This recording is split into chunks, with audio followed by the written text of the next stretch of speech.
Hello guys, welcome to my YouTube channel. Today we are going to be showing you how to install a new compressor in the Toyota Sienna 2012 model, and this Sienna comes with an automatic compressor, and most times when the compressor is bad we usually replace it with a manual compressor.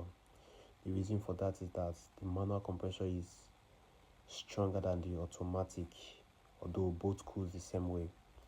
So this time I already removed the compressor. This is another one that we put, which is the manual compressor, a 307 compressor. So since we are changing the compressor, not putting the one that came with it, we are going to be changing the hose fittings. So at this point, this is the process of constructing the hose that we are going to use for the new compressor, and this is the guy welding it. Also, the condenser, we are going to be changing it, but while losing the condenser, the bolt got broken. The condenser bolts, talking about the discharge and the timing. So this is the guy eating the bolt so that it can be out, so that the hose can be out, and with enough fire and heat it's going to come out. So I have to wait for the guy to hit it, and at this time he was eating it with his plier in order for the it's out now, so it's remaining the other one. So we had to wait also for him to eat that one, and for that one to be out also. So I have to wait and wait for that one to be out, because without that one coming out we can't do anything, and we've already bought a new condenser. So it's out now. So this is the time that the condenser was coming out, and after then, those are the holes that he welded. The other one over there, it's an aluminum welding. So with this welding it's not going to leak, although we are still going to test it. So at this point I had to begin doing some maintenance on the hose that he heated, removing the old seal and trying to put a new seal, and also put thread tape so that there will be no leak. So that's my gauge over there that I'm going to use to gauge the gas. So at this point I was looking for something, and while looking for something, the guy cameraing for me had to continue.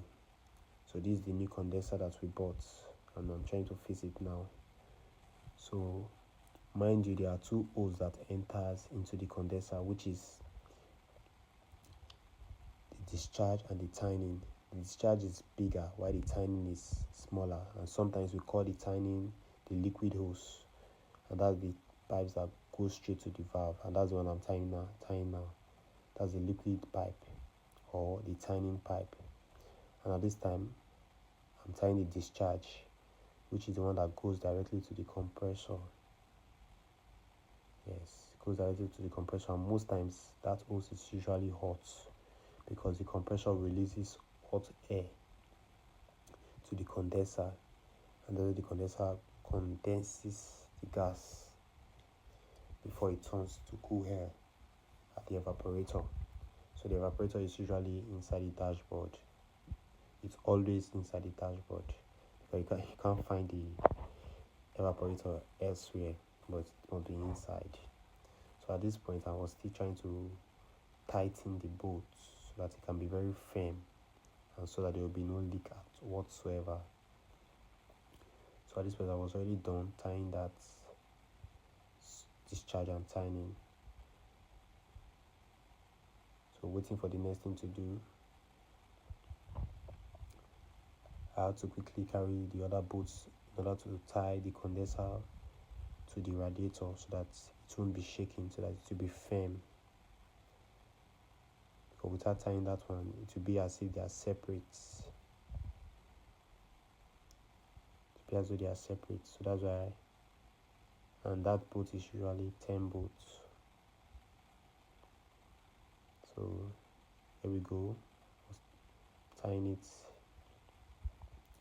because without tying it the work will not be perfect. So I'm tying it now.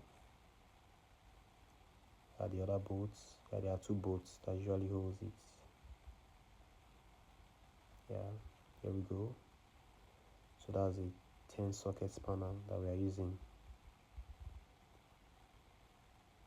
So I was done tying the condenser to the bolt. So I'm going to take the other accessories, the other things that I need to couple, and that's the horn holder over there, that's the front grey, and that's the gas that I'm going to use to test if the place that you weld is not leaking.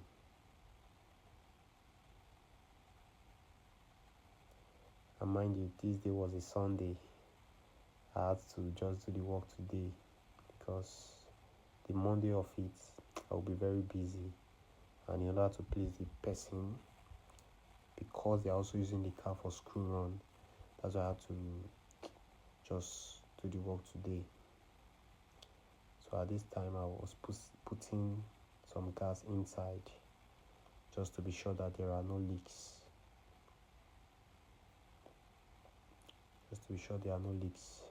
So for me to be sure, I will have to use this soap to check. That is, I mix detergent with water in order to get good foam. So with the foam, I'll be able to know if there is any leak or not. If there is any leak, it will be bubbling. It will be bubbling and evident that it's leaking. But if there is no leak, it will just be like that, and you'll be sure that the gas is intact and all the work are perfect. So that's me there checking if there is any leak. And this process we usually take our time, because if there is any leak, the oil gas is going to escape.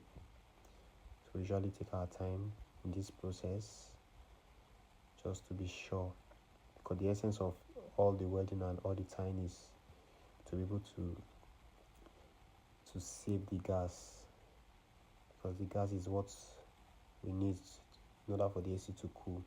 When there is no gas, the AC cannot cool. You just be blowing ordinary air, and that's not what you need. You need cool air, right? So after checking that there is no leakage, I started tying the oil gauge, because I loosed it in order for me to have space to tie the compressor hose. So that's the gas I'm using, 0134, and that's the specification of this vehicle, 0134 gas.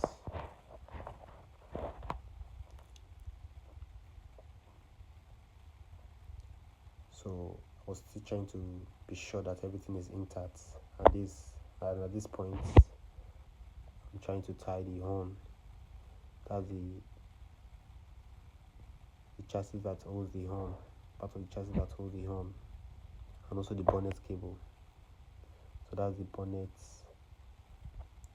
hook that I'm tying over there.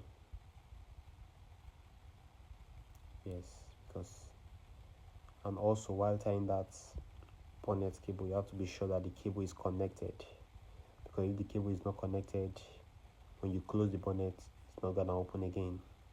You have to call a panel beater to come and open it, and that's not what you want to do, especially in a Sunday like this that most persons are not at work. So with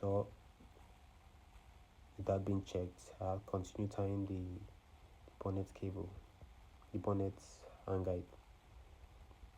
That's me over there tying it. Yes, tying the other bolts, and all the bolts are 10 bolts. There are 10 bolts. So I'm using a 10 socket to tie it, and an handle to tie it, just to be sure everything is in order.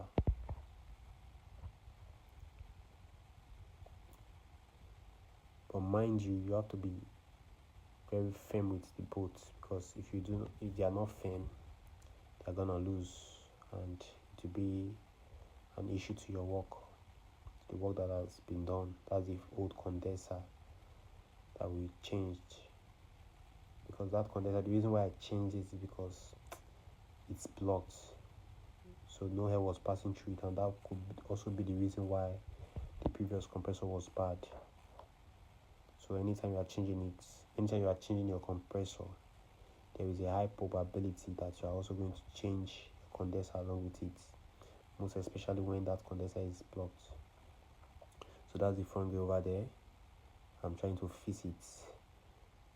So most times when I'm fixing this front gear, I usually take due diligence, because when I was learning work then, I misplaced a front gear that I did not properly tie, and I think back then I have to pay some money in order to get it, or if not that, I was the one that went through the stress of buying it, and I felt very bad for that. So I usually take my time. So at this point, I was going back to my shop after the guy has welded the hose. I was going back to my shop in order to refill the gas, because I did not want to use that gas that I used in testing.